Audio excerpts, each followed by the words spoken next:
Mind Gap Podcast.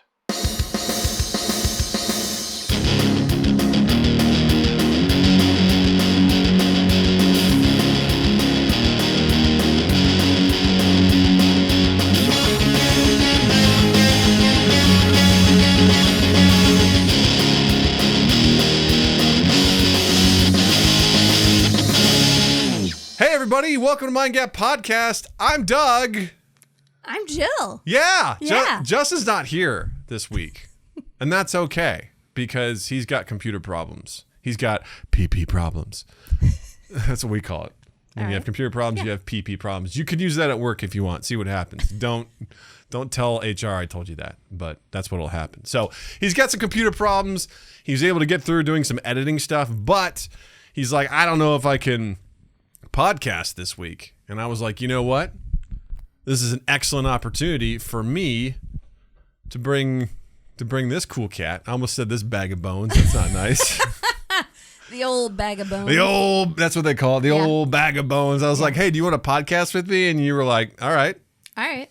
I mean, I had to commute from downstairs. Yeah. So it was a bit of a trek. If I'm being honest, it was a lukewarm, all right. You know, it wasn't emphatic like, yeah.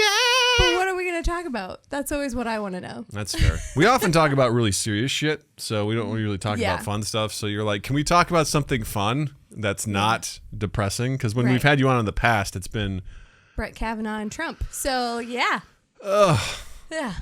Those were I know the Trump was one. The other one was Brett Kavanaugh. Wow. Okay. Yeah. All right. So we're going to do a 1-minute HR report. Jill, HR report on the status of the world. What do you think? How's it going out there? What do you think? The world's on fire. Uh-huh. I didn't know you were going to do this. That's the job, baby. Come on. I thought we weren't going to do HR stuff. 1 minute. Welcome to the 1-minute report. HR report with Jill. Checking in. Going live now. Jill, what's that HR weather looking like out there? I think the main thing that I think is interesting, well, maybe not so interesting about what's going on right now is I think employers are making a big push to bring people back into the office, and they're like saying that this is what we need to do, and you know, the old days are over. And I think it's honestly an opportunity, or I think it's an effort on their part to take control back. And I don't think it's going to work, because I think employees have gotten flexibility and they want to keep it. And we've proven we don't need to be in the office. So I think a lot of people are feeling like, oh, I'm going to have to go back into the office. But I think what you're hearing in the news is employers panicking. And if you play the long game, and other employers who believe in remote work play the long game, they're going to be the ones that win the talent. And the ones that are going back to the old ways are going to lose. So what would you tell those employers that are hanging on by the short and curlies to the old days? What would you tell them? Let it go. There you go. Let it go. Here.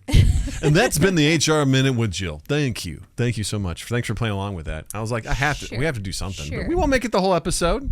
Instead of 60 minutes of it, it's just 1 minute, you know? And that felt like a good minute, you know? Thank you. A solid minute. Thanks. This bitch knows her stuff. Sometimes I can improvise. Yeah, sometimes. She's good. Don't let her fool you. I can do it. I just reluctantly do it. I'm like, you didn't tell me we were going to do this. That's right. But we're going off script, we baby. did it, so there you go. Yeah. So there you go. If you're an employer who's forcing people to go back to work, get fucked. You heard it here from her. Yeah, that was a direct quote. You know, paraphrasing. Get fucked. So it's October. Yeah. Isn't that crazy? We're already in October. We got our cool neighbors that are we have some awesome rad neighbors that go hard for Halloween, and it's always fun to see what they're up to. But are you getting ready for Halloween? You feeling it? I like the season. Mm-hmm. I aspire to decorate, but then I don't really get it together. Still haven't got it together. It's easy to get into the spirit of it because, you know, Natalie loves it. Mm-hmm.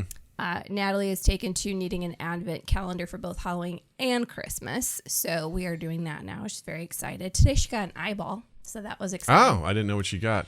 She really wanted you to see it, and then she got a pretty good one. That's pretty cool. Did she take it with her to school? I don't think so. Okay. I didn't see it anywhere. It's bouncing around on the table downstairs somewhere. I saw one. It was like the little vampire guy or skeleton guy. Like bobbly. Yeah. That's the only thing I've seen. What was day 2?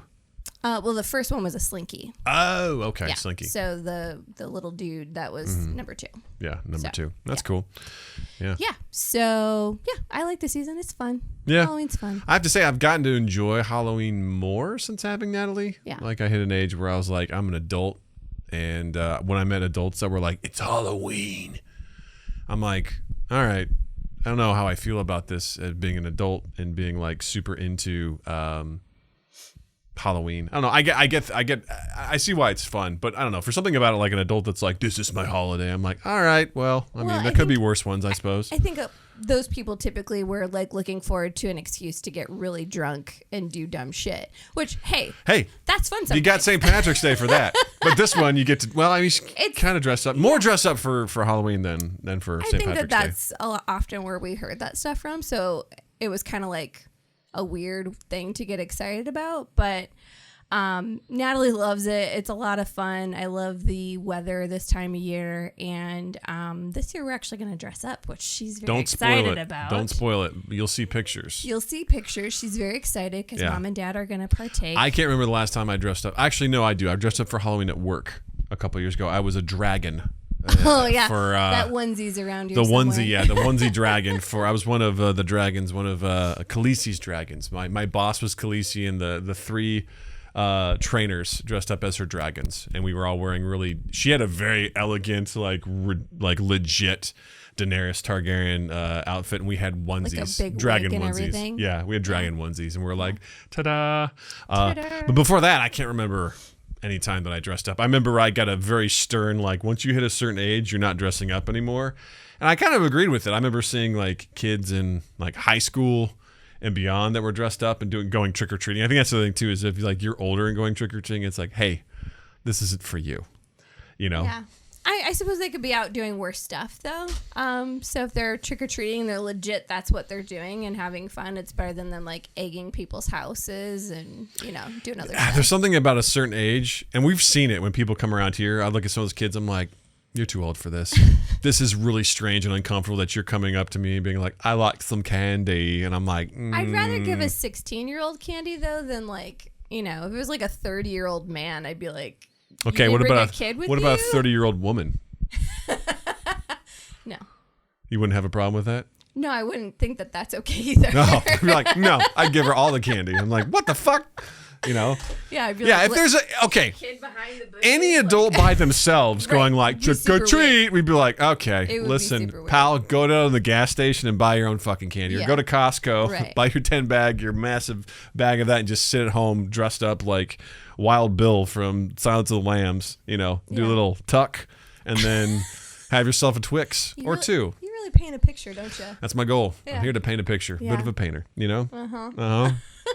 So, yeah. So will you ever go to a haunted house with Natalie and I? I don't know. Maybe. It's one of those things that's just hard to say yes to. Like, why? If I go, I know I'll have fun, but it's like, it's saying yes to something that is very uncomfortable. It's like, hey, do you want this shit scared out of you? No, I don't. But I'll get on a roller coaster. Right. I was going to say, it's like going on a roller coaster if like, go to skydiving or something, Yeah, I don't know. I don't know. With the roller coaster, there's a sense of adventure too. And that is more of an exciting. Going into a dangerous environment in the dark. How's that not a sense of adventure? That's like a afraid for your life. That's tapping into a different part of your brain. Like, I'm afraid of heights, but I've done high ropes courses. I will, I remember years ago I took Natalie to Bring Your Kid to Work Day. I worked in the Sears Tower, went out into that. Willis Tower. It's Sears. Went out to that box that you can see through, and I just had to step out there. I was holding her because she was really little at the time. I just had to step out. I looked down at first, and we took the picture, and I just need some time to get acclimated. Then I looked down. I was like, oh, that's really cool. And then I was like, all right, I'm done. So I won't pass up an opportunity like that because it's a unique adventure, but getting scared is just getting scared unnecessarily. Like, It doesn't... When you do it, you get that adrenaline, all that. That part is fun, but there's not another like carrot being dangled for me to do it. Whereas something like a high ropes course or, going up to a tall, monument or something like that there's a different thing pulling you towards it. It's Fighting like, you're a just giant gonna get spider. Scared. Yeah. You know? I'm going to throw spiders at you. Great. That sounds lovely. Yeah. I don't get it. I don't mind being scared if it's like, I understand that that's going to happen. I don't like being randomly scared. Like when I see these videos of these people pranking people and scaring them, like that's just fucking mean. Like I don't like that. We can't do that in our house because Doug will throw a punch. Like I'm afraid of your reaction. I don't do well. I don't do well with that.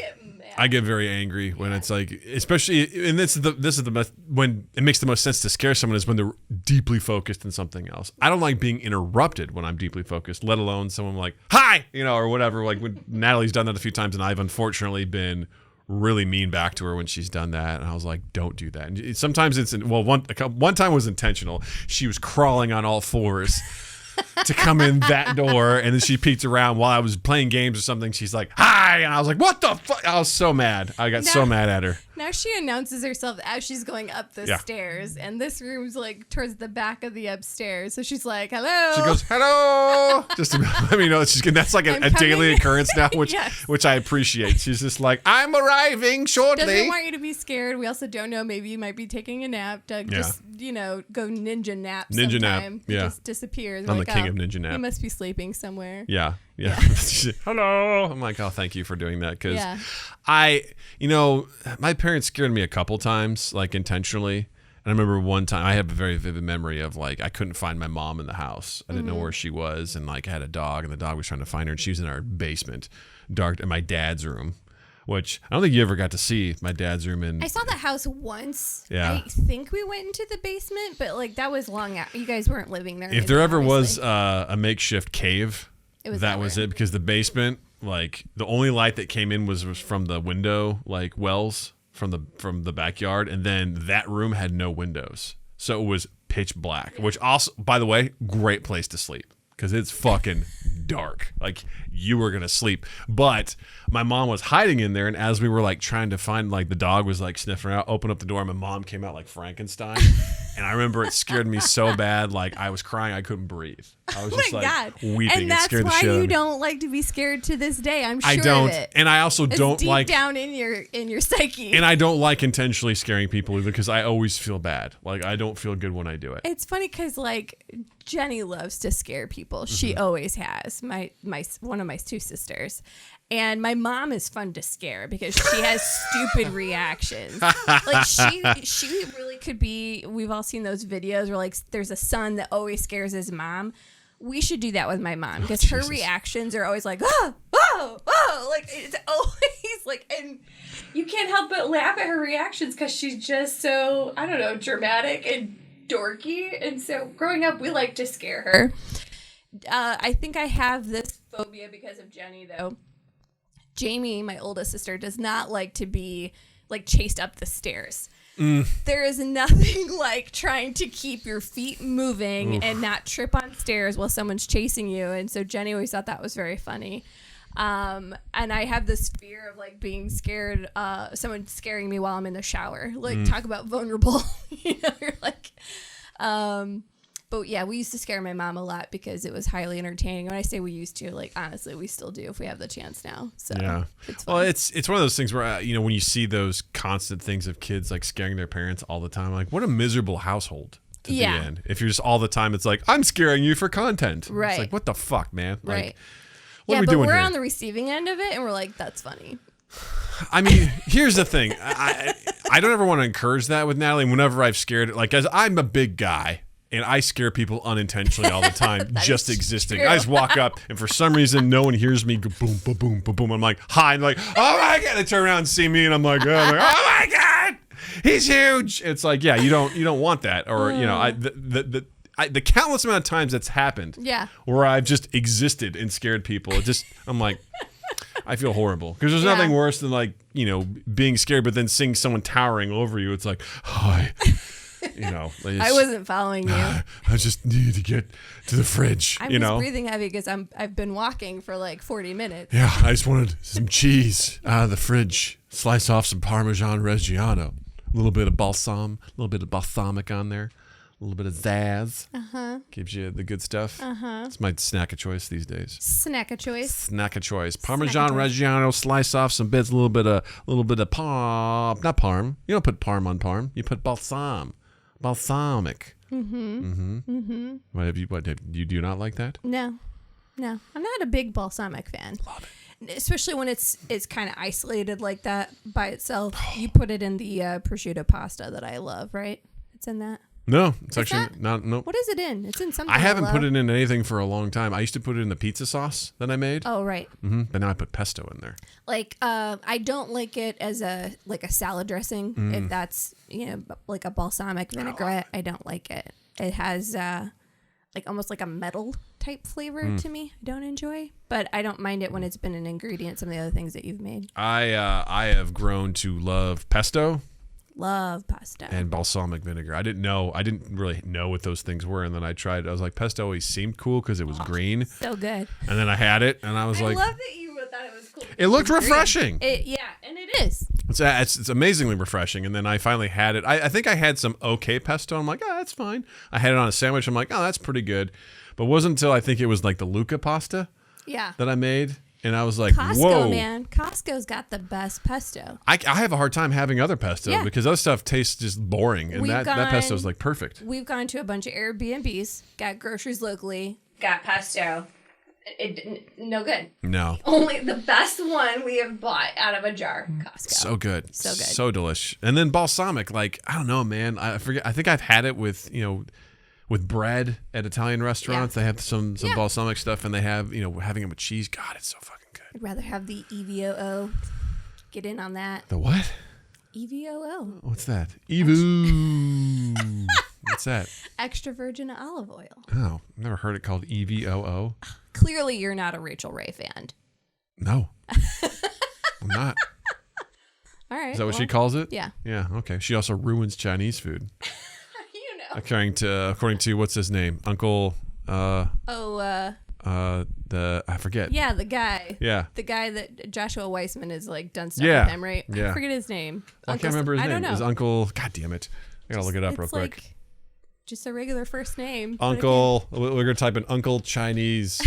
Oh God. He's Chinese. What a horrible search. Uncle Chinese guy. Guy, YouTube. What's his name? Uncle Roger. Roger. Nailed it. Perfect search query. Don't at me. I got it. Yeah. He makes fun of Rachel Ray for one of the ones that she did. Hey, look, just because I said she. You condone white colonization of food. Fucking admit it. All right? No. Rachel Ray is more of a personality to me at this point than she is a chef.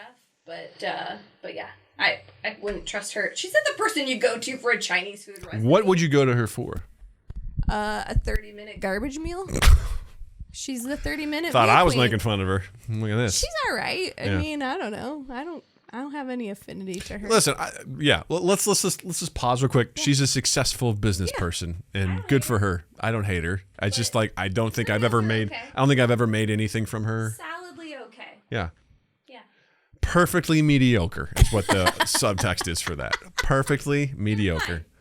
Totally fine. You'll consume calories. Yeah. You won't go hungry. Right. Yeah. Sometimes that's the goal. Yeah. Eat and move on. Eat and move on. Yeah. Been there. Sounds like my prom night. Am I right? Give me some. No. Give me some. No. Do it. Touch. No. Touch. Yeah. All right. She knows what's up. Get out of here. Speaking of solidly mediocre, what's up with Taylor Swift, Jill? Oh, Jesus. Man. All right, hold on. Let me pause. Hold on. Pause. Okay. Before we get started here, we have to make this abundantly clear because people will not understand this. Taylor Swift is I was going to make another joke. Don't make a joke. This is serious. Serious. Taylor Swift is fine. She's fine. She's totally fine. She makes music. She's incredibly successly. Obviously, she's propped up the American economy, and we'll her soon. And Beyonce. Hey, girls. They are keeping us going. I mean, the economy that sort of exists from them just existing is absolutely phenomenal. Right. No issues with her whatsoever. She writes music. I can maybe name 2 songs of hers. I don't listen to her stuff. I've been caught in situations, particularly I remember going to the vet like a year ago and they had like some music playing. I'm like, that's pretty cool. I kind of like it. I heard some of the lyrics and I typed it in real quick and I was like, oh fuck, it's a Taylor Swift song. I didn't know that. I was like, it's poppy. It's good. It was fun. It was enjoyable. So like for all that, for whatever I've heard, it's fine. Her and the goat song, Trouble, it's fantastic. It's great. The goats also very cool. The goats nail it. I want to elaborate and say that I also want to just call out that I appreciate that of all the people that people in the world could be obsessed with right now, she's at least a positive person. Yes. She doesn't, represent a lot of negativity to me. She, seems like a good human as far as you can tell for someone who's famous and, probably is disconnected from reality to some degree. Mm-hmm. But, she stands for mostly positive things. Yeah. She's not a Kardashian. If we were talking about somebody like that, I would be even more annoyed. So, I'm glad at least if people are going to be obsessed with someone in the news right now, it's someone who seems like a good person at heart. But with that said, can we please stop with all the nonsense about Taylor Swift? Oh my God, I can't. Everywhere I go, her face is there. I can't take it anymore. Yeah, you get this way more than I do because you're a woman. And based on you being a woman, your algorithm just automatically... I'm sorry, a white woman. Because where are we going Because you're a white woman, you automatically get filtered to Taylor Swift. I do, and I know we'll probably talk about this later, but I'm on the Bookstagram, so if you don't know what that is... Shout out those deets, Jill. Where can they find you on Instagram? At BookItBean. Thank you. So Instagram for book nerds is called Bookstagram. And I am one of many white women on there talking about the books we like to read. But unlike those women, most of them, if not 98% of them, love Taylor Swift. So sometimes she inundates my book nerd world, which makes me mad. But now she's, in the NFL world, and just everybody this whole summer was talking about Taylor Swift. People who you wouldn't think would like her music at all. Stephen A. Smith, the guy who rants about everything on ESPN. Bill Belichick, who hates everything and doesn't talk about anything. He doesn't answer questions that aren't about football. Made a comment about her. I'm like, what is happening right now? Yeah. I don't get it. I'm confused. Yeah. And irritated. Yeah. I'm going to go back to something I mentioned last podcast with Bob Ballmeyer and Justin, in that I don't have a problem with Taylor Swift. I have a problem with her fans. Just like I have problems with Cubs fans, Dave Matthews Band fans, and yoga fans. Sometimes they can be absolutely insufferable. And I think part of the issue here, too, is that, like, hey, I don't have a problem with Taylor Swift. I just don't want her thrust upon my life. Yeah. I've her dating this guy from Travis Kelce. Whatever. See, I know who that is. Of course, because you are a white woman. You are funneled into that algorithm, and that's how you know about it. She's still one of the players I know from when I was really into football. Oh, yeah? Yeah. What team was he originally on? Oh, God, that's a deep cut of a brain freeze. I don't know. Where did he go to college? I don't know. Look, just Suspect. Suspect. He's a tight end. I know that much. How many other tight ends can you name, Doug? Rob Gronkowski. Anymore. You didn't say whether or not they're still active. That guy that was on the Seahawks. That guy. Graham? Was that his name? Last name Graham? Yeah, Jimmy Graham. Yeah, I had him on my fantasy football team. Didn't get shit with him. Whatever. Oh, shit. That was funny. Because I got him the year after they were using him all the time to score touchdowns. I'm like, I'm going to get Jimmy Graham. He didn't get anything. That's fine. It was not a good year for Jimmy that year. Jimmy, why? No, I've been away from football long enough that there's actually a lot of players now I don't really know. Mm-hmm. A lot of the players I knew for a while have retired, or I've lost track of where they are. So he's one I actually still, I'm like, hey, I actually still know that from my NFL days when I was obsessed. I want to go back though and say that I don't know if her fans are really a problem for me. I mean, slightly so, but I could tolerate her fandom a bit. What is bothersome to me is that what I feel like happened over the summer was her concerts became the cultural event of the year. And so people who never listened to her before were like, all right, I got to check this out because everybody's going. Everybody's talking about this. And look, that's fine. Sometimes you're just like, you've piqued my curiosity. I'm going to check this out. I get it. But then obsession, and that just continued to be perpetuated all summer to the point that you have people like Stephen A. Smith and Bill Belichick and whomever talking about it, people you would never think would be interested in her. I think that's really cool that she's transcending a lot of different, generations and demographics and all that. That's really cool. But I feel like people just were doing it because it was the cultural event of the summer and not because they care about Taylor Swift. Like, it was cool to go to Taylor. It was cool to dress up. It was cool to do the bracelets. Like, if you're into it, go for it. But don't be into it just because that's what everybody's doing. Like your whole situation, usually it's not the fans, the true diehards. It's the bandwagon fans that ruin it for everyone. And the second part for me that is irritating is that I just don't need any person, positive, negative, polarizing, not polarizing, to dominate a news cycle. I don't want to hear about Trump every day. I don't want to hear about Taylor Swift every day. There's no one that I want to hear about all the damn time. Just no one. Every time I open my phone, whether it's Facebook, Instagram, ESPN, she's there. She's everywhere. And I'm just over it. Yeah. Well, I mean, going back to like the football stuff, I mean, because she started dating Travis Kelce, the race car driver. Yeah. His jersey sales shot up 400%. 400%. The tickets for the Jets Chiefs game shot up 40%. Yeah. And it already cost too much to go to an NFL game, by the way. So that was a lot. Yeah. And I love the joke they told on Colbert. I'm going to butcher it. I'm sorry. But what they told on Colbert was, you couldn't afford to buy a ticket to go watch Taylor Swift. And now you can't afford to buy a ticket to watch Taylor Swift watch football. Yeah. So there's that now. It's like her jean shorts or something that she wore that night sold out online. Something else she had sold out. It's just like, if you like those things, go for it. If you like them just because she likes them, figure yourself out. Yeah. Like what you like. I feel bad for the hardcore football players, football fans who are watching this, and there was the whole pregame Taylor Swift, news, and then touchdowns happen. They cut away to the booth where she is, where they're like, let's check in and see how Taylor Swift is reacting to this touchdown. It's like, what are we doing here? Yeah, I mean, if you think I'm ranting now, you'd be hearing a lot more. If I my NFL watching days, I probably would have ended up watching it on mute or something like that because I would have been so irritated. But what I heard from people that watched it was they were either showing, constantly going to clips of her reacting to things, or they were showing clips of Aaron Rodgers sitting somewhere in a booth by himself.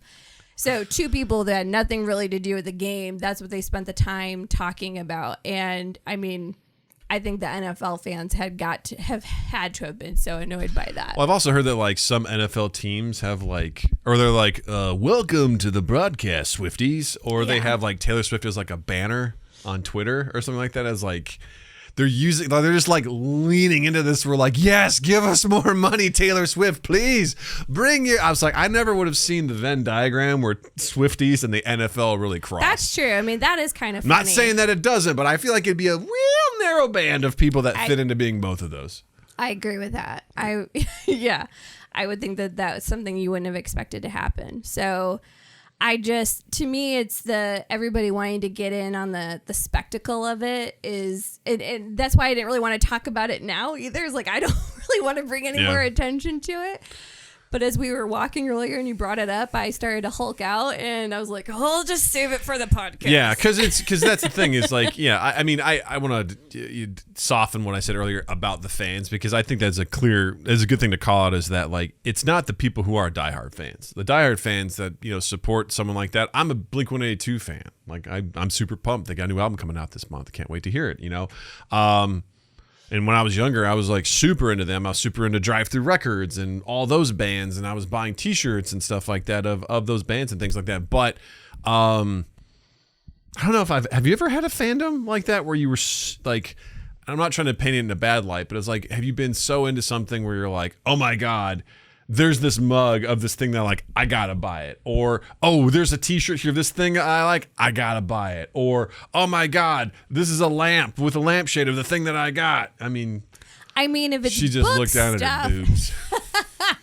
look, I love books, but that's a thing. That's not like a person. That's Right. not an author. It's not a musician. It's not a team. No, I don't think I've ever been diehard into any one thing that hard in my life. Because I want to, to use a gross sales thing, is I want to take the trip. I want to go around to the other side. I want to know what it's like, because I don't know what that's like Could just call it devil's advocate. That's fine. Or just try to have some empathy, some fucking empathy. You to understand. I've never felt that way that I can remember of something I was so into.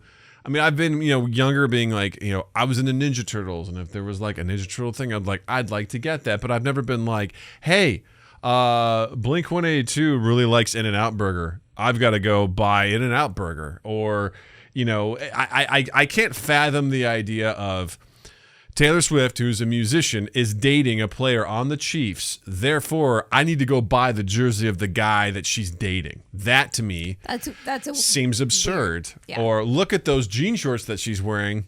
I want to go buy those because she's wearing those. I'm like, that seems kind of weird.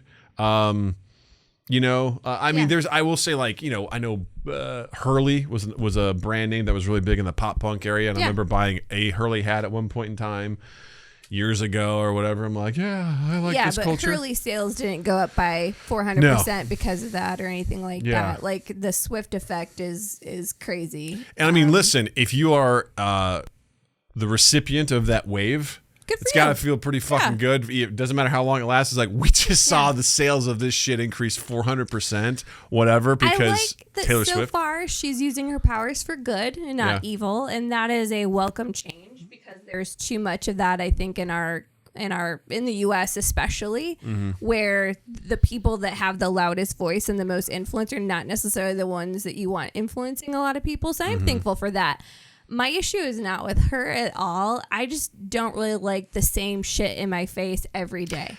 Yeah, I think that's what it boils down to for me is it's like you're watching back when we would watch, cable and stuff like that, and you'd see the same fucking commercial for something over and over again. I'm like, I don't want to buy a Ford. All right, I don't care about your, F-150, right, and all the great torque that it has, and how you can haul just logs of timber up the mountain. Commercials during the NFL are the worst. It just made me think of watching those games. It's always like trucks. The March Madness. It was always fucking car commercials. They're always I'm talking about. I don't care about cars. The Masters too, towards the end of that. Get ready for the boringest thing ever: golf. Augusta. We're racist. No, get ready to watch this. And if you're black, you ain't coming here. Tiger won it a couple of times. Yeah, but they're like, we'll make an exception. It's one of those things where it's just, and I don't like getting inundated with things that I don't care for. I don't mind targeted advertising. Advertise shit to me that I might buy. I don't have a problem with it. I'm like, oh, that piques my interest. But when I'm getting inundated with shit that I don't want, that I didn't ask for, I get frustrated. Yeah. And when you see the madness that surrounds it as well, like, not madness, the excitement of other people being like, woo, Taylor Swift, NFL, like those things that don't match up, I'm like, that's got to feel really frustrating. I just want to go about my life without having the same thing slapped in my face all the time, no matter what it is. Yeah. Like, it used to be when, Trump was president, I could go to Bookstagram and just hide from the world. I can't go to that and hide from Taylor Swift. I can't go to that and hide from seeing her at the game. And I would be just as irritated if we were talking about a Kardashian or whatever. Yeah. That would be definitely much more negative for me personally, but it's just because I can't find there's no avenue in my life that it seems to be free from, and that's, to me, when it's too much. Yeah, that's when it's frustrating, because you're I think, she's an amazing artist. I love that she's re-recording all of her music. Go her, get your money, girl. Like, get your rights back. I love that. But, and from what I know from people who've gone to her show, she puts on a great show, which to me is important. If you go to a concert with your favorite artist and they put on a crap show, like, that just sucks. Yeah. So I love that for her fans, but I just don't want to see her everywhere. That's all I ask. Yeah. I just want to, go to the supermarket, not see her face, or open up an app on my phone and not hear about her. Like, it's just somewhere. Hey, she can exist. I don't care. She can go exist. I'll exist too, and we'll just coexist in this world. And I just don't want to hear about it. I mean, the fact that there was a newspaper that laid off just a metric buttload of. That's fine. I'm messing with this. Sorry. That's okay. Just want to make sure it's all good. I'm just checking the feed. It's a metric buttload of their employees, the reporters, but then then they hired a Taylor Swift correspondent. Some of that sole job was to report on all things Taylor Swift. Look, and I wouldn't want that. Man. I don't know that there might be job security on that for a couple more months, but I don't know how long it'll last. I mean, not that Taylor's going anywhere, but eventually the world will get obsessed with something else. And I do want to explain one theory. I think the jersey sales, part of that is going to be because people are going to be dressing up like Travis and Taylor for Halloween. So just know wherever you go, they will be, I heard swelsey is a thing. So, so get used to or get ready for that.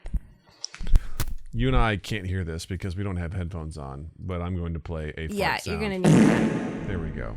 Fart. Hopefully that came through. We'll see. I'm sure that'll be super original. That's, going back to Halloween real quick. Yeah.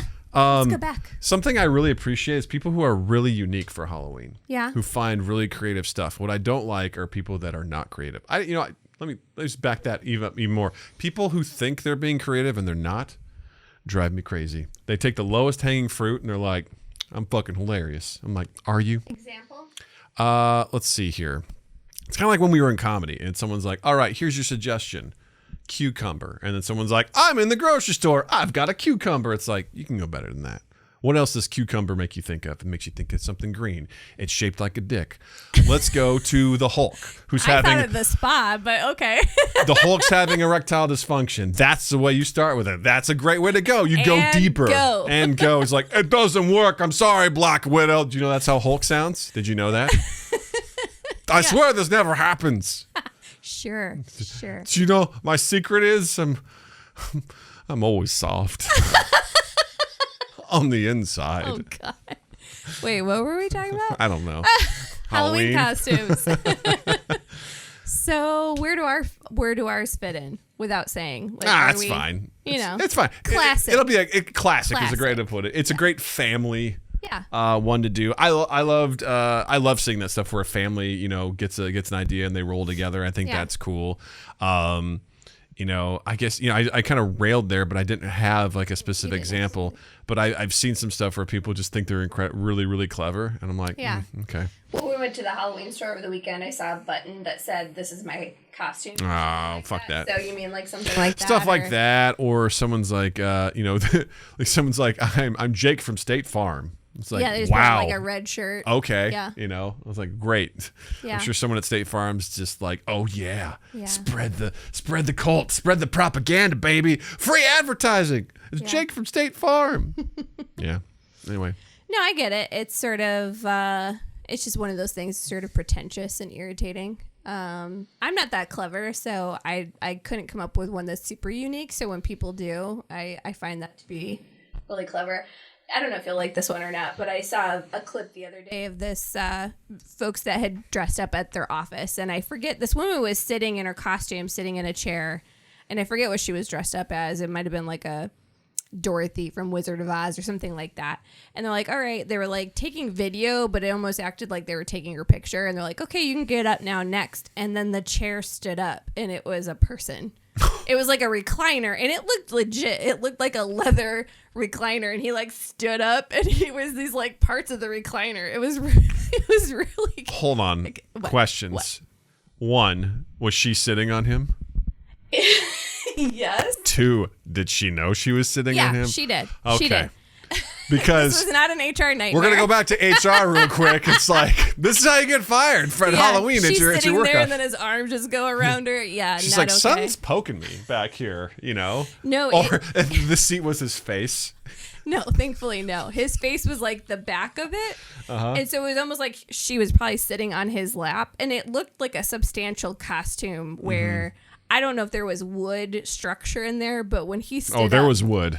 There was totally some wood, big time. But she was sitting there. She didn't look like she was trying to, like balance herself or anything. Like she looked like she was sitting on a normal chair. I mean, he may have even cut up a chair and turned it into a costume. It looked legit. So there's that. You know what's legit is like cosplay, like the people that go to like the conventions and shit like that. I've seen some insane like costumes that people put together. I'm like, God damn, that's Those really are cool. impressive. Yeah, super impressive. Whether they have just like the whole like and a lot of times those people have made them themselves, which is really impressive. Like sewn all these pieces or whatever, or done like amazing makeup. Like I have none of those skills whatsoever. Yeah, one of my favorite ones was this couple, this man and woman that went as Bruce Wayne's parents. And because obviously there's gonna be Batman, so whenever they saw like someone dressed as Batman, they'd be like, "My son," and then they'd lay down and they'd die. A lot of people were like, I don't know what to do, but they just kept running around and doing that all the time. Oh, that's They're like, pretty we good. love you, son, and then they'd lay down dead. That's pretty good. It was really That's pretty funny. creative. People are extremely creative at that sort of stuff. Yeah. Some of them are deep cuts, but sometimes it's pretty cool. Yeah. So. All right. Well, link in the description below to get your tickets to the Taylor Swift movie. Use the code MINDGAP to fuck yourself. Yeah, that about wraps that up. Yeah. So you somehow, surprisingly to everyone in the Discord, which by the way, you can check the link in the description down below, everyone's shocked. You can read. Yeah. Wow. I read good Tell sometimes. us about that. Yeah. Tell us about that and why you like to read. I think I like to read for an escape. I like to read I like people's stories. That's what I love about reading. I have a friend who particularly likes to, and you do this too, but I wasn't thinking about you at this point. Doubt it. That likes to make fun of me for reading things that are just like emotional damage. And that's not wrong. I do read emotional damage. That's the one. Yeah.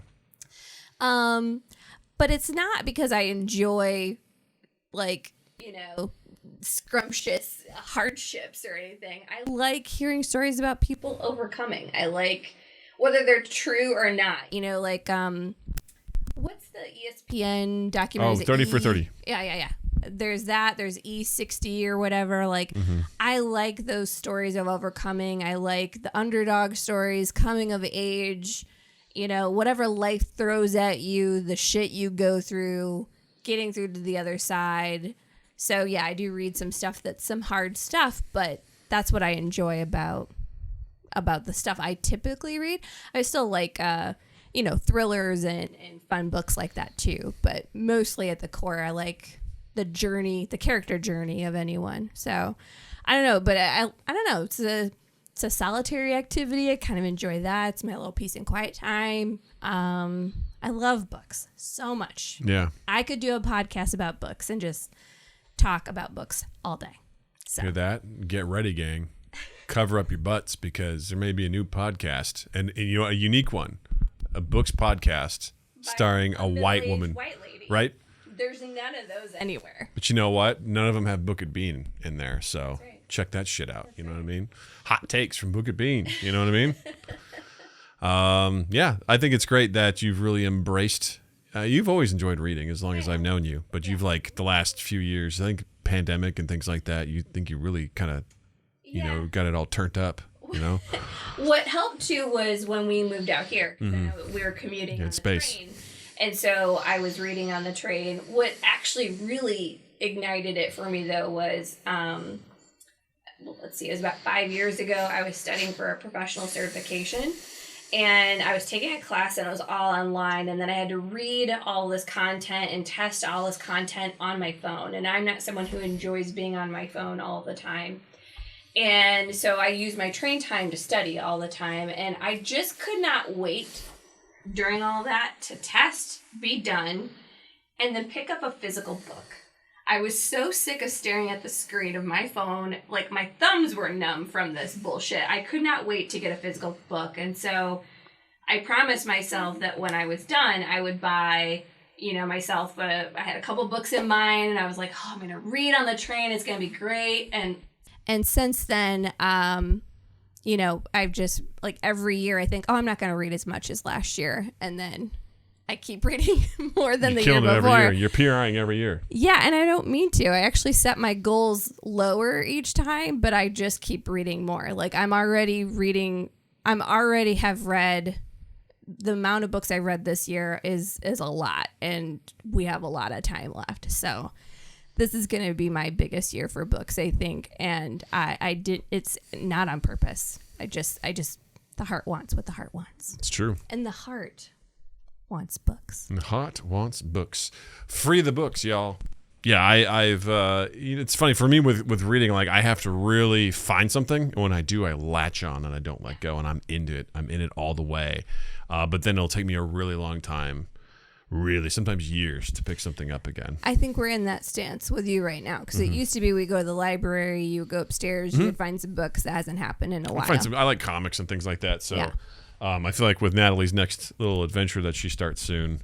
And while we're probably going to stay downtown, my guess would be like, let's head over to the library. I may find some stuff, while she's doing her thing with her little activity. Yeah. So I'm looking forward to that because there's cool stories, but I'm also a big baby. And then I'm like, when it comes to like comics and stuff, I'm like, I want them to be done because I don't want to be like, get all the way through and be like, oh, wait, I have to wait years before this story is concluded because I lose interest. That's fair. I don't read a lot of series. And that's not on purpose. There just isn't something that I've just been like diehard about. And most of the series I think I have read are like 2 or 3 books. It's not like, oh, this is one of 12. Yeah. And I'm still writing number 4. It's not. I'm not really reading anything like that. I didn't start reading Harry Potter until the 7th book came out. Yeah. So you're like, nothing's in my way. I can read these as I want. I was also like, I was watching the movies. I really enjoyed Order of the Phoenix, the movie. And I was like, you know what? I think I might bite the bullet and actually read these because, it was be forever for the movies to come out. So I'm like, I'll read this. The 7th book's out. Great. I did. Really enjoyed the series. Thought it was great. It was wonderful. But I was like, I'm going to be like, cool, I read the next book. When's the next book coming? I mean, you could argue the same thing for movies. Yeah. Like, well, the next Spider-Verse movie will come out sometime in the next 4 years, which will be pretty cool. But, when it comes to like investing into something, I think it kind of goes to everything. Like if there's a series, like there's nothing more frustrating, especially with anime.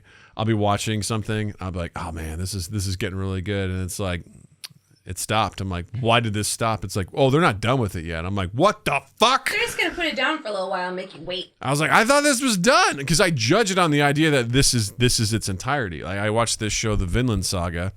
It's like takes place in Viking times and things like that. And I watched it. I was like, this is okay.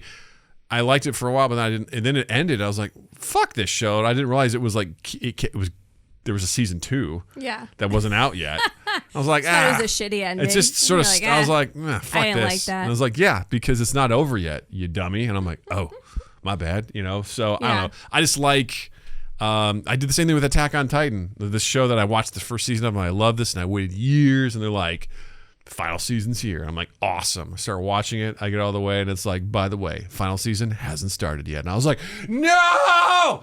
I got all the way there, like very climactic thing, and it's like, I was like, huh, no, this isn't ending. And my brain starts going like, there's no way they're going to wrap all this up because there's only so much time left. Here. I was like, no. They're like season 4. I'm definitely like that with TV shows. Yeah. So if I read more series and books, I feel like I'd be the same way because you like comics and a lot of that is a series driven model. I could appreciate that wouldn't be easy to sign up for. A lot of that stuff. And there's some really great ones out there. That are just really great. And I like to get the trades. I don't like to get the individual issues. So I like to kind of get them or in an omnibus, if you will, for some of those things. I don't like collecting individual issues. That would probably be a better way because those like usually come out weekly or monthly or something. I don't know how often they come out. But I'm also like, I don't like because I like to have it all in like this volume right here. This is what I want to read. I think I enjoy that more. So I'm always looking for something. I found that's kind of what I liked about going to the library is I would find random things. I'm like, oh, this seems interesting. Yeah. Did another thing with that. I can't remember what it's called. Was it Divine? It's Divine and something. And it was very interesting, very unique story of these gods that are reincarnated like every so often. So like there's the regular gods like Lucifer, Greek gods, Irish gods, like they just get reincarnated like every so often and they happen. It was absolutely fascinating. I was like enjoying it and then like, oh yeah, by the way, final 2 trades will come out soon. I'm like, fuck! I thought this was done. Did it to me again. No, because it ended and it just kind of ended. I was like, fuck, god damn it. I was like, and now I was like so close. I'm like, I'm not going to know how this is ever going to end. This fucking sucks. I got real frustrated. But I also enjoy, like, sometimes I'm like, I don't want to start a long series. I just want to find a cool one-off comic or graphic novel. Fair. And I've picked out some things that were very unique that I otherwise never really would have probably used or like looked into that I'm like, this seems interesting or it was very cool. So I definitely enjoy finding that stuff. I'm more of a visual person. I don't hate reading, but it's like you give me a choice between a graphic novel or a comic and a book. I'm going to go with a comic every day. So every time. I really like that. Hey, it's all of it's reading, so that's what's cool, you know, and I still have a mission to get you to do audiobooks because you love, I know you have so many podcasts, so you're definitely an audio guy though. And I think you walk all the damn time, you got to have stuff to listen to. So, you know, I personally prefer the physical books. That's just my jam. I like having them in my house. I like having them in my hands while I'm reading. I do have an e-reader. I use it here and there. And I do audiobooks for when I'm walking or whatever. But that's my mission, is to get you to do like an audiobook or two, because there's just like a couple books I really want you to read. And so that's going to be my way to get you to do it. I'm not against it. And I should just, because like I said, I listen to stuff all the time. I just have my podcast routine, and I just need to break that routine to listen, because I can always come back to that stuff. It's hard to get Doug to break routine. This guy loves a routine. I wish I loved routine like you do, but I do not. It's good though. It works out for us because it's good for you. You challenge me to, you know, I've said this, without this one here, boy, the monster I would have grown up to be. I tell you, the slob I would have been. And not only that, I'd be like, buffets are good. You'd still be eating Chef Boyardee out of can. Yeah, look at me now. Did you see my visceral reaction I had to that? Like, that's growth right there. That's growth. Because at one point, that's the thing. It's important. I saw my dad doing it. I'm like, this is okay. This is normal, apparently. I can open up a can of Chef Boyardee and just eat it right out of the can. I'm like, well, that's cool. You don't even have to heat it up. I didn't tell people that story for the longest time because I didn't want them to shame you too. I was like, people can't. I wasn't embarrassed. I wanted to tell people, like, you won't believe what I caught Doug doing. But I was like, they're gonna be like, what's the matter with him? As a father, I don't take this lightly. I understand the impact you can have on your children, and I was like, I've got to do better for my kid. What's funny is that if you saw Natalie doing that now, you would be horrified. You'd be like, what are you doing? Like, what did she want to do? Like, she was like, we were at barbecue. She wanted to put ketchup on her mac and cheese, and she's like, here, have some. I'm like, you should try it, Dad. I'm like, I've tried all of that. And I'm here to tell you, no. And this is a guy that loves mac and cheese, and he loves his condiments. You've always been I'm a sauce guy. He likes to dip. Likes to dip things into sauce. So I was just... And I'm grossed out by things easily when it comes to food. And I'm just like, I'm just going to look the other way. You do you. Just eat the macaroni. If you put too much ketchup on it and now it tastes bad and you're not going to eat it, then I'm... She did something else. Or she's like, Dad, you totally got to try this. I'm like, absolutely not. I won't be doing that. No, I don't. I don't. I can't remember what it was. But yeah, that's sort of stuff. But, you know, all that to say that, you know, Jill makes me better, and she challenges my routine, because sometimes I just get stuck and I'm like, this is what we have to do, and she's like, we could do it this way, and then Practical Doug takes over and goes, yeah, that makes sense. Practical Doug's like, huh? I didn't think about that. What? But he goes, Practical Doug takes a look at the facts and goes, yeah, that checks out. We could do that. I'm like, cool. I just kind of get my blinders on. I'm like, we got to do this all the time, and I just need someone to shake that up. But that's how you get shit done. I'm like, I'll get around to it, and then the day ends. I'm like, oh shit, I didn't do that thing. Every day we're all working on ourselves in one way, shape, or form. But for me, one of the things I learned was that I got to get stuff done first thing in the morning, because if I don't, the odds of it not getting done increase drastically each hour as the day passes. And I kind of got that from my dad when he would get me up in the morning to work out, because he's like, if you don't do it now, you're going to have to do it later. And as the later and later the day went on, I started to get anxiety, and I would dread that. I do the same thing when I would mow the lawn. I was like, I should just get up and get it done, because the rest of the time it's just hanging over your head. You know, have you ever heard the phrase, you gotta eat the frog? No. It's not some dirty move or anything like that, but it's sort of like a motivational. Ed, I wouldn't do that. I don't do that. I'm a good girl. No, it's one of those things where it's the idea is like you get up and there's a frog there. It's like, take care of the most difficult thing first. Just swallow the frog, get it done, get it over with. Because some people will avoid doing all that sort of stuff. The bullet, maybe. I don't know. Who's eating frogs? I don't know. I mean, what you can order frog legs at a restaurant, yeah, you know? Yeah. No, I get it. No, Who's biting bullets? Fair enough. At least with the frog, you can all consume these it. kids in America on their way to school. Duh. Oof. All right. Right? Okay. Right? Damn. Keeping it upbeat. That's what I do. Damn. No, I appreciate that about you, that you get up and you get your shit done.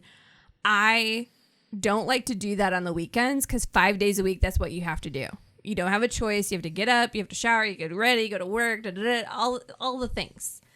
Saturday and Sunday, my favorite thing is to do is stay in my pajamas, drink coffee, and read a book.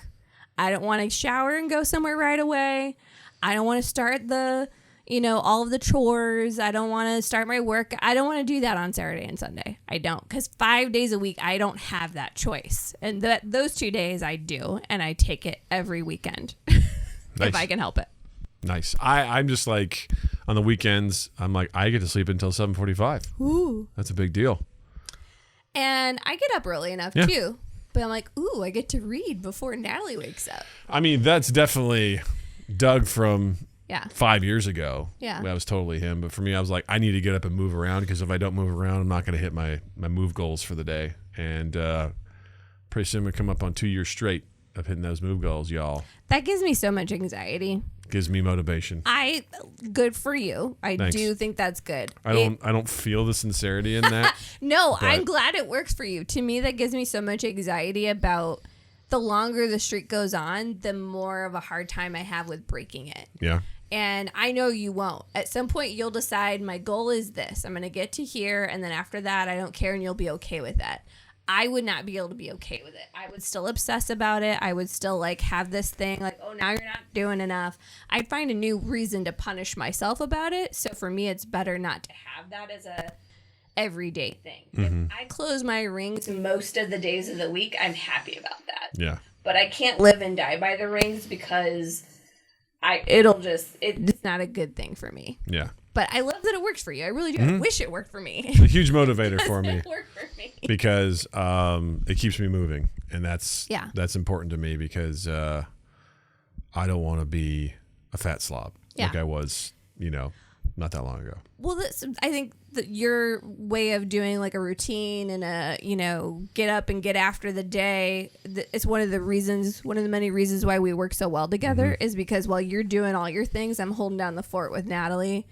And then I just have to be careful about how much time I let pass before I start doing my stuff. If I can start doing some things before noon, then I'll be all right. Yeah. But if I don't get up and get doing anything before lunch, then I'm kind of like, well, I'm just too tired to start laundry and all that other stuff now. I'm much worse about it after that. But it works out because then we kind of have a good divide and conquer between the two of us then for what we're managing at home. The dog helps a lot with that too, because dog's got to get walked. So and if that doesn't happen, we're all going to pay for it one way or another. So there are some days when you're still stretching and I'm like, are you about done? Because she's just being a total weirdo. Yeah, when I can tell when I sleep in the till 7:45 on the weekends, and she's just in, out, just what are we doing today? What are we doing? I'm like, just chill. I'm stretching and then we can go. Definitely like that this weekend. I think part of it was she was just happy that you were back from your trip. Mm-hmm. And every 2 minutes she'd just come in and start doing all that heavy breathing and teeth and coming after me hey, can we play? And I'm like, oh, are you about done yet, Doug? And I walked her. I walked her and took her to the dog park. She got exercise, but she was just you need to go for a walk. Yeah, it's one of those things where she keeps me moving, which is a good thing, and I'm happy to facilitate that. So that's another reason why I'm like, I gotta give him a walk. So go walk the dog. She keeps us all pretty active. Yeah. Her energy. Natalie loves to play with her. Love to go play frisbee outside with her. She's always down to play. If we're out in the yard, she's got to come too. Doesn't matter what you're out there for. Or it's just you mess with her in the house, and then last night I messed with her, and then I hid from her in the house, which was great. That was awesome. She is triggered by Doug disappearing. She's like, where did he go? Yeah, I was messing with her a little bit. I was just I would move a little bit and she'd come run over what are you doing? And she's just breathing. And then she'd look somewhere and I'd move again. She'd come back and she's like, what are you doing? And then she'd look away and I move again. Then she got to the point where she'd start like she like puts her mouth around my hand and she pulls my hand down and she's like pulling on it like it's a tug toy. She doesn't do that to anybody else, just Doug, because this is how Doug messes with her. And then like so she's so funny because she's like she wants to get a toy, but she's like, if I take my eyes off him, he's gonna run away. So she did that. She reluctantly was like, I'm gonna get a toy, and I ran around the other way in our kitchen. And then I was banking on this is a 50-50 shot that she wouldn't come my way. She didn't. So then I was like sneaking around. She didn't know where I was exactly. So I was like running around in a circle so she couldn't see me. And then she like ran upstairs to find me. And then I was like, oh shit, if she comes down here and finds me, she's gonna be real mad. Yeah. So she goes after him hard. So I did the same thing. I was like, I picked a spot. I'm like, I'm hoping she doesn't come this way. She didn't. So she came down. And then I ran upstairs after that quietly. Yeah. And then so she was like running around like she couldn't find me. She was getting really upset. And then I was like in our bed with the covers over my head, which is a common spot for me to hide where she, you know, and then she came up there.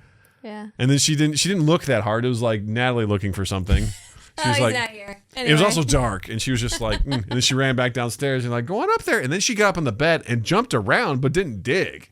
Like, I was like, she knows I'm here, but I didn't say anything. And then she's hopped back down. And then you're like, get in there. I came up to help her because I thought, well, gosh, she can't find him. I thought you were maybe in the shower with the shower curtain closed. And I was like, that might be where she wouldn't look there. Yeah. And then I come up and I'm like, you're in the bed covered up. Like, how did she not find you? And then she got more aggressive with it. It was like, "Grr." But by then she was pretty tired. Yeah, she so then had I been just up like, and downstairs so many times. She was just like, oh, finally I found him. So then I just kind of came out and I was like, hey, and she just rolled over and I was like, oh, fuck. Because that's like one of the best and worst things. Going back to fear.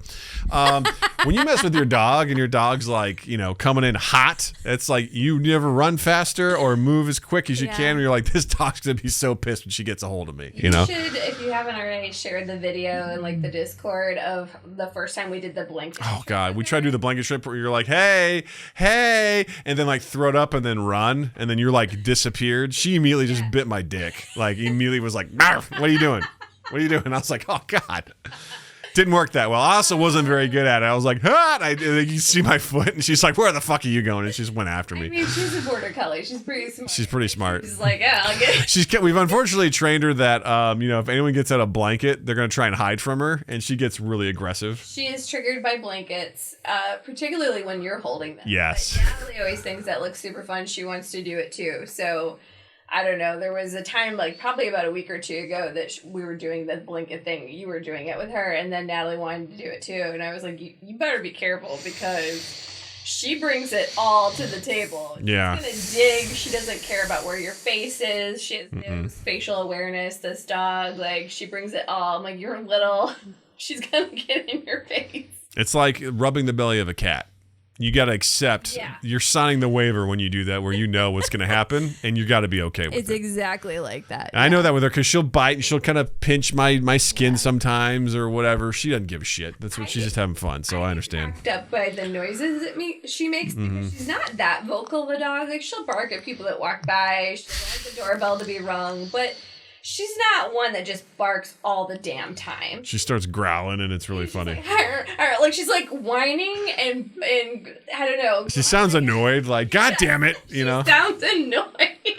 Yeah. Basically, she's got you figured out right. completely. The scariest is when we're running laps and after a while she can't get to me. She starts whining. I'm like. Yeah. I was like a high-pitched whine that doesn't even sound like her. It's like, fuck. If she catches me, this is not going to be good. She starts getting real upset. I'm like, oh, fuck. This is not going to go. Pick up a toy so that you can give her the toy instead of her coming at you. Or you can sometimes roll your charisma dice to see if you can play off a deception and be like, I've just been here the whole time. If you're just like playing it cool. Yeah. Sometimes she'll come up and be like, wait, what? Why aren't you running? I'm like, I've been here the whole time. I didn't really understand that analogy at first, but I know what you do. Yeah, it's Dungeons & Dragons. I know it's D&D, but I don't really know. Got roll deception. That's a charisma modifier. You just come into the kitchen and he props himself up on the island like, hey, so how's it going? Hey, I'm just making some dinner. I was just kind of hanging out over here, and she's like, it almost throws her off, like, oh, we weren't really playing? She's like, wait, he's not running. This is weird. I guess we're done? Yeah, because if I stop and go, rah, rah, rah, rah, she's like, all right, we're playing. And then otherwise, she's like, if I all right, stop I'm going to murder you. It's like, well, that's terrifying. Yeah. So. Yeah. But you know what else? You know what's not terrifying? What? Practical dog. Oh, we love Practical Doug. That's right. So we're going to get into some Ask Practical Doug. No theme song this week because, whatever. Too many things to manage, y'all. All right. So I've got several Am I the Assholes? And these are actually like kind of Ask Practical Jill too, like just to kind of get Jill into this because I picked someone specifically for her. And I think some of these are going to be real quick. So we're going to go do a couple of them. So don't read this. All right. I'm going to read it to you. Okay. All right. So here we go. So this one's called Am I the Asshole? Habitually tardy friend showed up to the casino 2.5 hours late and was pissed. All right. Me and my mates planned a casino outing. You have to do it like that because that's... Me and my mates planned a casino outing this past Saturday evening. 3 of us drove together. The 4th said he'd meet us there. The plan was to meet at 7 p.m. The 3 of us arrive into the Eno. Is that cool for casino? I guess so. I didn't know the lingo. A little after 7. 4th friend is not there, so we get some dinner and start gambling. At around 9:30 p.m., we decide to call it a night. Craps table kicked our ass and go home. 4th friend still hadn't arrived. Oh, my God. When we left. As we're driving home, I get a call from Mr. Tardy, and he's yelling his ass off about how he's at the casino, and we left without him. I laugh and tell him, tough luck, you were over 2.5 hours late. He is still pissed at me and reading me the riot act all day, calling me a shite friend. Some of our friends have taken his side. Important to note, this dude is always late. He has zero respect for others' time. The only reason I might even consider myself being an asshole in the situation is that he did message us before we left asking if we were still there. I did not reply to him. With how late he was, I didn't think I owed him a response. So, am I the asshole? By the way, this comes from Uncle Lurie. Okay. Or Uncle Lurie. Uncle Lurie is not the asshole. Yeah. No, not at all. 2.5 hours? Like, what did you think we were doing? Waiting for your grand presents? Fuck you.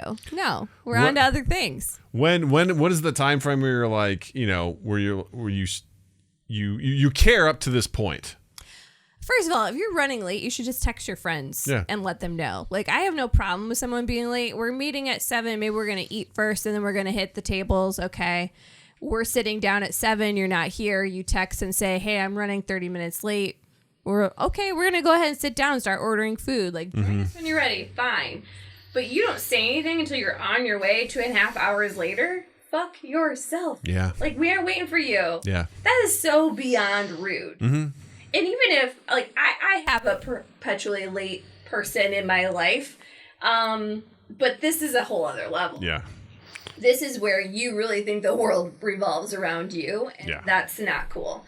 If you're always, 5, 10, 15, 30 minutes late, I have a friend like that, and it's annoying, but whatever. Like, as long as there's a, hey, letting you know, and you're not, like, asking everybody to change their plans because you're always showing up late, then fine. Yeah. But, like, to get mad that they're gone? Oh, my God. And you're 2.5 hours late? 2.5 hours? You'd be lucky, like, so they went home, like, I've been out with people like, we're at the second bar. Yeah. Like, where are you? Yeah, right. We have now gone into the second activity. Our plans have changed in 2.5 hours. We're doing something completely different, and you're not here. You don't get to weigh in on that, you know? You missed out on the plan. So, no, the late friend is the asshole. Agreed. Uncle Lurie. Practical Doug agrees. If you're late, it's you're rolling that dice. And they don't deserve the text back at that point either. No. Could you have texted back? Sure, but like that does not make you an asshole. They don't get it. All right, this one's gonna be great. I already know. I got this one. All right. Here we go. I'm not supposed to read it. This one's from Polak 701. Am I the asshole for not gifting my sister a second wedding gift? 2 years ago, my sister married her high school love after they were together for about 8 years. For their wedding, I bought them a pretty expensive couch, around $7.6K. Because Sorry. Okay, I'm having a hard time with this already. It's a pretty awesome gift. For a wedding? Almost as good as a graphics card, but not quite. That's an inside joke. An inside joke. Oh, God. Okay, sorry. Go ahead. All right. Expensive couch because it was on their wedding wish list for the closer family, whatever that means. Back then, she was absolutely stunned by the gift and said it was the best one she got. However, they got divorced around a year and a half later, and I still have no clue why. But after a year break, 6 months ago, man, this math is hard to follow. But after a year break 6 months ago, they got back together, and a while ago, they decided they wanted to get married again. And again in a church with a big wedding, just like the first time. I have nothing against that, but today she sent me and my family another wish list for this wedding, and my family, who all gifted her stuff worth around $500 to $600 last time, don't have a problem with that. But since my gift was more than 10 times expensive, was 10 times more expensive than that, I informed her that she's not getting another one unless it's a gift card for about $100. She completely freaked out and said that's her wedding, and how could I be so selfish? My family is on her side, so I don't know if I am the asshole or not. Wow, that was an emotional roller coaster. That was something. Okay, so when I accidentally looked at the screen and I saw the second wedding, I thought this was just like a sister's second wedding, and I was like, I don't know how to think about it practically because both my sisters are married and it's their first and only marriage. So, but I feel like if they got married a second time to a different person, I would give them a gift. So she got married to the same guy. Oh my God. But can we back up? Okay. I'll allow it. I want to back up to the 7.6K couch. I love my sisters, but I am not spending almost $8,000 on their gift. If I'm going, don't worry, your sisters don't listen to this podcast. It's cool. They wouldn't spend that much on me either. And I wouldn't want them to. What I know my sisters would be in on this with me is like, all right, you want this $8,000 couch? We're gonna get mom and dad to spend like $6,500. We'll split the other. And like, then we'll come in for the other 1,000. Right? Yeah, that's the practical way to do this shit. So that is a whole like. I don't know why you would give somebody that, even your sister like that. I don't know. Maybe they've got a lot of money, but that shocked the shit out of me. So okay, now that I got that off my chest, I don't think she's the asshole. I mean, if I were in that situation, I'd probably give something small just to avoid the whole issue. But yeah, there would be no $500-$600. I wouldn't have bought that expensive gift the first damn time. But wow, I have a lot of emotions about this. Yeah. So for me, it sounds like the original poster here is really focused on the couch that they gave him the first time. I'm more focused on the fact that I'm like, you got married to this person, you got divorced, you got back together, and then you had another wedding. Yes. What the fuck? Yeah. Another wedding. You paid for you spent the money again to get. Now listen, I don't know. You're my only wife, my only marriage. If we got divorced and then got back together, I don't think we would hold another wedding. Wouldn't. If you and I got divorced and then got married again anytime later, it was small the first damn time. But it would have been like, let's go to, the courthouse, exchange drinks, go out to dinner. Like, we would be very practical about it. So I'm 100% with you. I have a hard time that they got married again. And yes, the math was hard to follow. They were only married a year and a half the first time. And then how much time in between? So they got divorced around wait, I'm sorry. So they got married. So they were married. Okay, here we go. There we go. Forget the 2 years ago at the beginning, because that doesn't matter. We don't care right. They got divorced around half a year later. So they got married. They got divorced in like 6 months. Jesus. And then they took a break for a year. Oh and then 6 months before, if I bought that couch, that would be your wedding gift, your divorce gift, your getting married again gift. You just had a kid gift. That would be your gift for the rest of your damn life. I'm burying you in that couch. Yes. I'm burying you on that couch. That's how that's happening.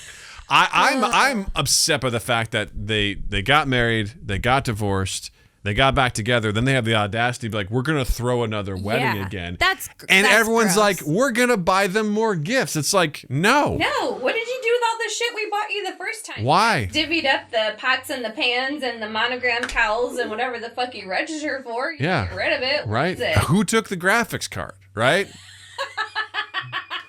Who took the graphics card? Right? I mean, I'm sure that was a bitter fight. What they should have done was, hey, let's give you a second honeymoon or whatever. Right. Like, or we'll throw you a barbecue or some shit. I think it's absurd. So I boil this down. Pollock 701 is not the asshole. No. And read my words. This girl's getting divorced again. I mean, listen. Hey, listen. Divorces happen. All right? It happens. It's fine. It's part of our American culture. We love it. But it's just like, hey, you chose to get married. You chose to get divorced. You chose to get married again. Same person. To the same person. That's the kicker. You are not entitled to anything. Yeah. At that point in time. If you got divorced, new relationship, new life, whatever, that's new a little life. different. Who dis? Well, like people that have a second marriage, maybe they are, they both have kids, so now got a blended family. I give them some gifts that let them start their lives together. Yeah. That is their stuff. I believe in that. But like, this is the same two assholes getting married. No, you're not the asshole. Your sister can get fucked. God. All right, last one here. All right, here we go. This was from Pale Strike 819. Am I the asshole for giving my niece a birthday present in front of her other niece? Oh, God. This one I got just for you. It's called triggering. Yep. Hallie, my husband's niece, just turned 11.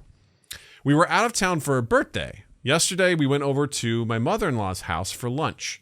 My husband's siblings and some of their kids were also there, especially for this story, Abby, who is 9. So we brought the gift to give to Hallie. I didn't think it was a big deal. Abby also got a present from us for her birthday a few months ago. They're in the same price range, around $7.6K. Yeah, real nice couch. $45. Just what an 11-year-old needs. Yep. So it's $45. So it's not like we gave Abby a pencil for her birthday and Hallie an Xbox. Yeah. Right before we left, I gave Hallie my car keys and told her to go grab her present from the car. Abby went with her and came back and immediately started whining that she didn't get a present. Yeah, sorry. Shh. I'm waiting. Sorry.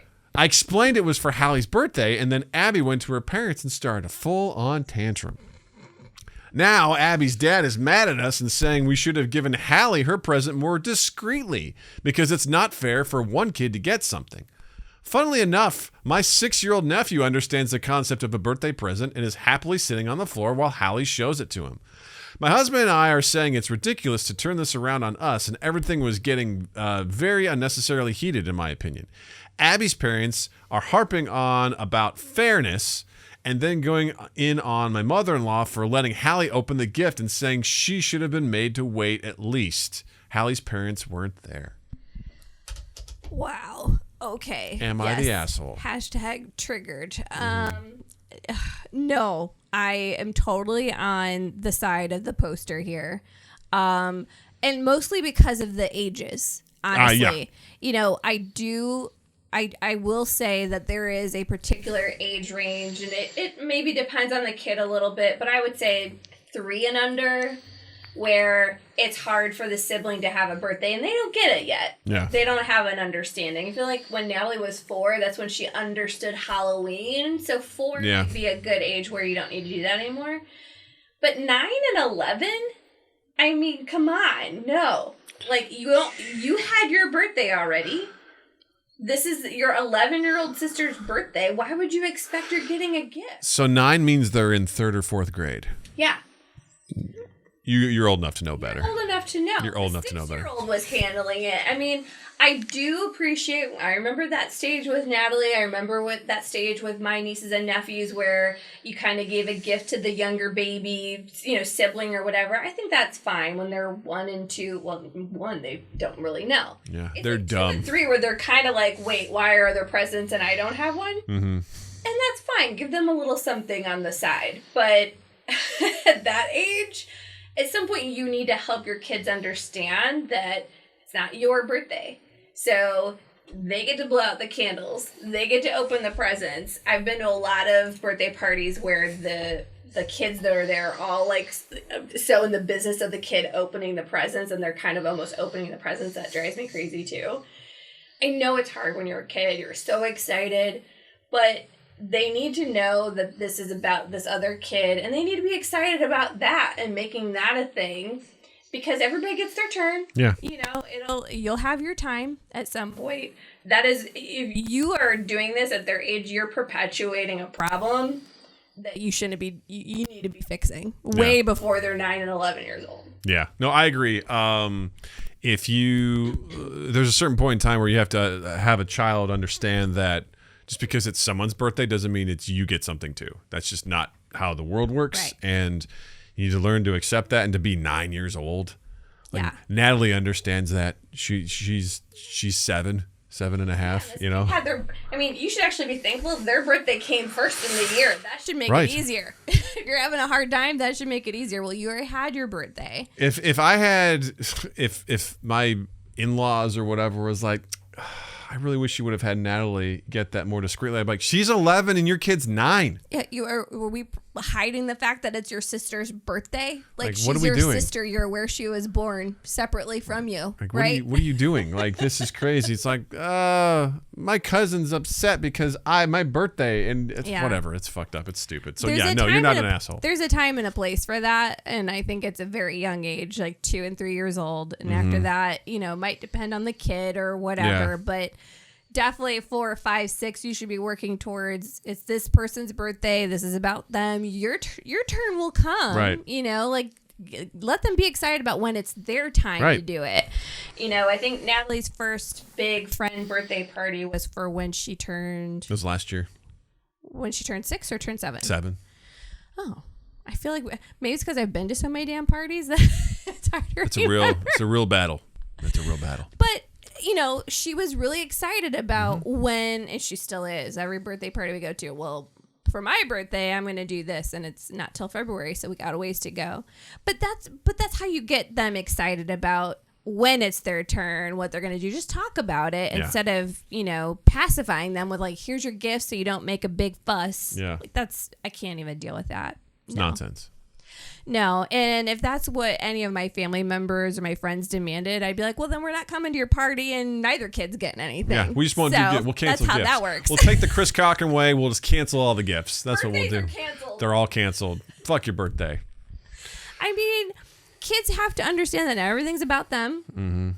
And you need to be excited about when things are for your friends. Like, that's a healthy growth for them to understand that, this is about celebrating this person. It's, I'm not trying to hate and not trying to crap on birthdays or anything like that. But like, if you can't learn this by the time you're 9 or 11, you're going to struggle with a lot in life. Yeah. So it's going to be tough. Yeah. It's going to be really tough. So all the posters, you're not the assholes. So keep it up. Keep it up. Keep it up. Wow, this has been fun, Jill. Now's the part of the show where we get to recommendations. Recommend things we're watching, we're reading, we're listening to, we're experiencing. What would you recommend for people this week? One thing. Just one thing. Well, I know I know I'm like way late to the party, but I finally watched Schitt's Creek. And Justin would be very happy to hear that. Well, I have a really hard time I can't talk anymore. Prioritizing TV over books. I love TV, love it, but I have to be careful with it. Otherwise, the books go to the wayside. So that was like a nice reprieve. And I really, if you have not like taken forever to watch that like I have, definitely watch that. Justin will be very pleased to hear that. I would recommend I don't know what it's called. It's just like Florida Gators. It's a documentary on Netflix about the Florida Gators in the mid 2000s. I'd say I recommend it solely for the sake of I think Justin and I are going to talk about it next week and how it made me feel really sad. It was an interesting conversation that we had on the walk. Yeah. So I don't want to watch it, but like it was fun to talk about. Made me feel like I had mixed emotions watching it. But I think you should check it out so we can have a conversation about that, because Justin and I are probably going to be talking about it next week because I felt a certain way about it. So check it out before next week. I had to bring up my Goodreads because you're like, if you want to recommend one book, I have to like. I didn't say one book. I said one thing and you did the one thing. No, I would need a book. And can I have 2 books? I wonder where Natalie gets her negotiation skills from. All right, 2 books. 2 books. All right. Changing All Stars. I told you about this book. It is, it's kind of like set what the future could look like in a very depressing manner if the capitalist and, highly incarcerated world of the United States of America continue to go forward. Essentially, people in these prisons could elect to get into this program. It's kind of like a gladiator style thing where if you opt into it, if you survive for 3 years, don't get killed, then you get to go. You're free. It's like The Running Man. And it is like it's a sport. They turn it into a sport. It's all marketed. It's gross. But it's a fascinating book, and highly recommend that. Who's the author? Oh, I couldn't say his name. Do you want to give it a try? Nana Kwame Ajay Brenya. Fucking nailed it. Yeah. Chain Gang All-Stars. If you look for that, you'll Chain Gang All-Stars. And the other one that I'll recommend is kind of a YA book. That's young adult. The Weight of Blood by Tiffany D. Jackson. It's kind of a Carrie-inspired-ish book. But there's elements of like race and classism and stuff in that too. And a little bit of supernatural things going on. And I really enjoyed that one as well. Nice. Jill, where can people find you? And your booktastical thoughts. My booktastical little world is on Instagram, Bookstagram, for those that are down with the lingo, at BookItBean. I have a TikTok. I don't really use it. Maybe one day I'll throw some things on there. It's also at BookItBean. I'm at BookItBean on all platforms. Thank you. Yeah, there you go. You can follow Mind Gap on all social media. By that, I mean TikTok and Instagram. At Mind Gap Podcast, because fuck Twitter and fuck Facebook. Obviously, check us out, youtube.com/MindGapPodcast. Like and subscribe. Check the description for links to our merch at Redbubble, our Discord for joining the community, and Patreon, patreon.com/MindGapPodcast for sending us some money so that we can host this shit. We appreciate that.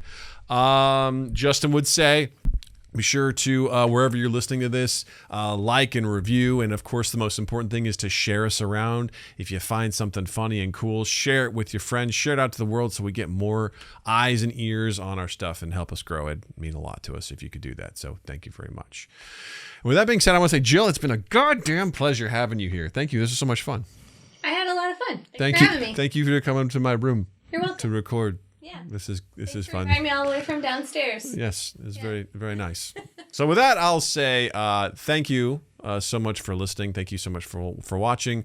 We love you, and you all have a dandy fucking week. Bye. Mind Gap Podcast.